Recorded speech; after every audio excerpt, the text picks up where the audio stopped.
Hi అండి, welcome back to trade with దివి.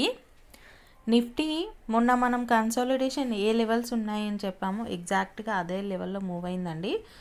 ఈ క్యాండిల్ని మనము చూసుకుంటే హై అండ్లో మార్క్ చేసుకొని పెట్టుకుంటే ఎగ్జాక్ట్ విత్ ఇన్ అదే క్యాండిల్లో మూవ్ అయింది. అండ్ జస్ట్ ఇక్కడ బ్రేక్అవుట్ ఇవ్వడానికి వచ్చింది, బట్ మన రెసిస్టెన్స్ 26,277 అది ఉంది కదా, సస్టైన్ అవ్వక మళ్ళీ ఇదే రేంజ్లో మూవ్ అవుతూ క్లోజింగ్ కూడా ఈ రేంజ్లోనే ఇచ్చింది. అండ్ ఇక్కడ మనకు రేపటి నిఫ్టీ మూమెంట్ ఎలా పాసిబిలిటీ ఉందని చూసుకుంటే, బుల్లి సైడ్ చూసుకుంటే ఇక్కడ మనకైతే సపోర్ట్ లాగా ఫామ్ అయిందండి. 4 క్యాండిల్స్ అయితే అదే సపోర్ట్ పైన ఉన్నాయి, 26,195. ఇన్ కేస్ మనకు బులిష్ మూమెంట్ కనుక వచ్చేది ఉంటే 26,212ని బ్రేక్ చేసి సస్టైన్ అయ్యి ఇలా పుల్ బ్యాక్ తీసుకుని మళ్ళీ మనకు అప్ సైడ్ మూమెంట్ వచ్చేది ఉంటే 26,246 first target.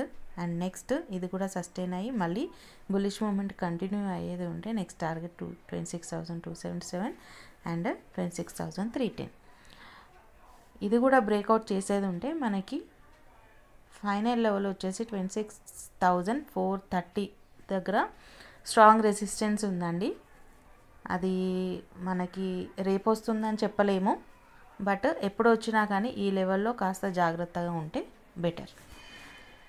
And bearish side చూసుకునేది ఉంటే ఇక్కడ ఆల్రెడీ సపోర్ట్ ఫామ్ అయింది కాబట్టి ఇది కనుక బ్రేక్ డౌన్ చేసేది ఉంటే బ్రేక్ డౌన్ 26,180 లెవెల్ని కూడా చేసేది ఉంటే అండ్ ఇక్కడ క్రాస్ చేసి సస్టైన్ అయ్యేది ఉంటే మనకు నెక్స్ట్ లెవెల్ వచ్చేసి 26,144 ఈ లెవెల్ వరకు వచ్చేది ఉంది.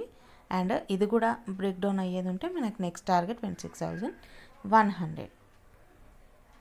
అండ్ కన్సాలిడేషన్ లెవెల్స్ వచ్చేసి విత్ ఇన్ దిస్ క్యాండిల్ అండి, 26,246 అండ్ 26,180. ఇన్ కేసు ఇక్కడ మార్కెట్ ఇలా మూవ్ అయ్యేది ఉంటే మనకు సెటప్ వైజ్ సపోర్ట్ రెసిస్టెన్స్ వరకు హోల్డ్ చేసే ఛాన్స్ ఉండేది ఉంటే చేయొచ్చు, లేదంటే ట్రేడ్ అవాయిడ్ చేయడం బెటర్.